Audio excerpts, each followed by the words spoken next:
Tony asks, uh, smart questions to ask an associate working in the healthcare group. Yeah, I mean, look, when you say smart questions to ask, I mean, I assume you're talking about like healthcare related questions that you can ask, Yes. uh, which make you sound like you are knowledgeable about the industry and up to speed on it, right? Mm-hmm. Uh, Mm-hmm.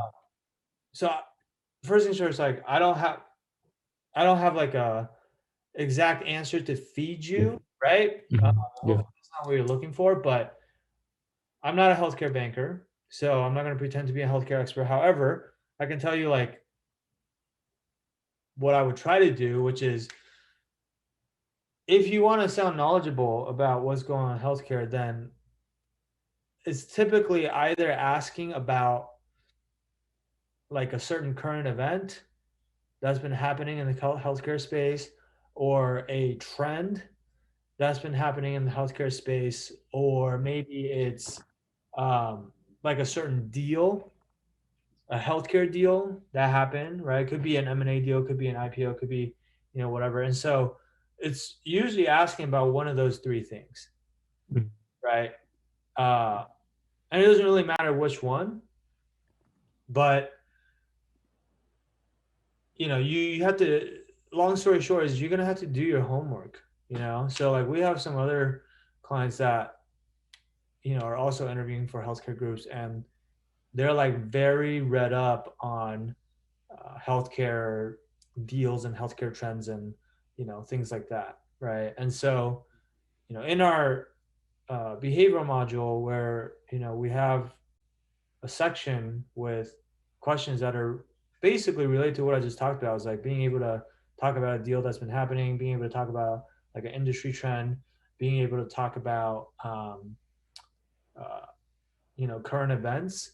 Like I would go through those trainings and not just watch a video, but also below the video, we include like additional notes and like one thing I know for sure that I include in there is like these links to certain websites that you can basically visit, and they have like different industry primers on all sorts of different industries, like not just healthcare, but tech, consumer, like whatever, right? Like it's depending on you guys are all going to be interviewing for different groups, and so you might need different industry trends. And people always ask like, well, how do I find industry trends? So that's one place you can go is finding these industry primer reports, which we've already linked some examples for you, but there's a lot of other ones out there, right? If it's deals, then it's really just like keeping up with. I mean, there's so many different news publications that you can follow. There's, Morning Brew is a pretty popular one nowadays. I think Wall Street Oasis just came out with their own newsletter called like I don't know Banana Peels or something like that. New York Times, they have like Deal Book, which is a lot of these major like Wall Street Journal probably has one like you can subscribe to their daily emails or whatever, and they'll send you just like a summary digest of what's going on, right? And so you don't need to subscribe to all of them. I'm subscribed to like 6 or 7 of them, so my inbox is always super cluttered. I don't necessarily recommend that, but if you just find one that you really like, or you subscribe to all of them, see which one you like, and then unsubscribe from the ones that you don't think are that useful. But just have like one or two newsletters that are your go tos, and then like you just read it once a day, and that kind of like helps you keep a pulse on what's going on in the industry, right? And obviously those newsletters aren't going to be like healthcare specific, but if you want like healthcare specific deals, then the easiest way to do that would be to run a cap IQ screen, right? So a lot of schools will actually offer cap IQ accounts to their students. Some of them will give you individual accounts, like you get your own login.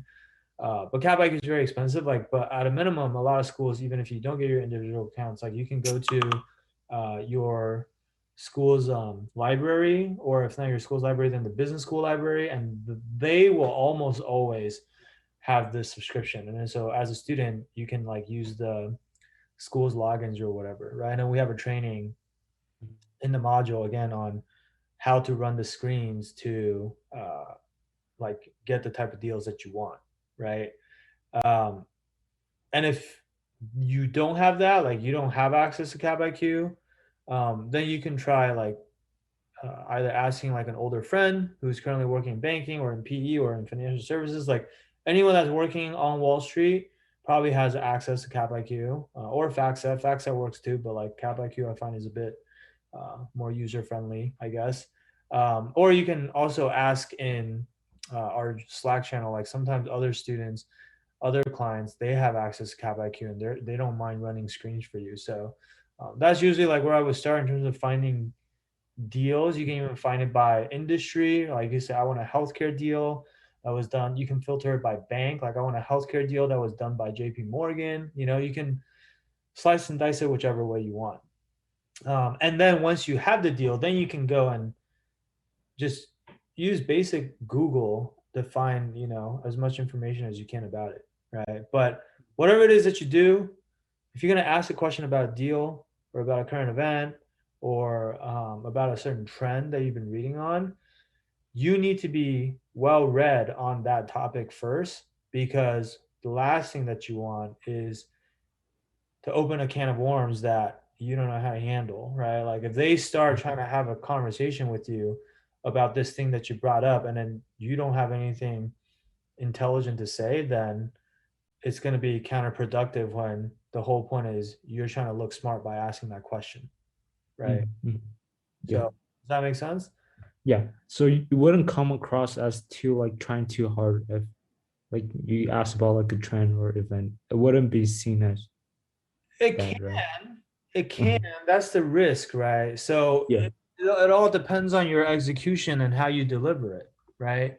Like it's pretty obvious when someone is just being a tryhard. A lot of students make this mistake where, you know, they come to a networking conversation and then before they've even warmed up the conversation, they just dive straight into like, you know, asking about a certain trend in the industry or whatever, right? Like, and Mhm. again, you know, if you ask about the trend and you have nothing to say about it, then clearly you're just doing it for the sake of doing it. Like you don't Mhm. actually have any genuine interest in that, right? But if you Mhm. can actually hold a conversation about a topic and you actually the main thing is like, do you come across as someone who's actually genuinely interested about the question that you're asking, or are you just faking it, right? But I would also, like I said, I wouldn't make that like the first question you ask or even the second Yeah. question you ask. Like I would, Mhm. you should demonstrate some interest in them and in their background and the work first. And then also sometimes, like as you're going through the conversation, there will be opportunities that present themselves where it provides you a natural opening to ask about this kind of stuff, right? So what I mean by that is, for example, maybe as you're asking the banker about you know, his background and his experience, and he starts talking about, or you're asking him about the day to day of the job, and he talks about a certain deal that he just worked on, you know, and that deal happens to be the deal that you read about, and then so you have a question prepared about that specific deal. I mean, that's probably low probability, but or maybe like, you know, he talks about he brings up a certain company that he covered and he worked on, and it's related to like a certain trend, right?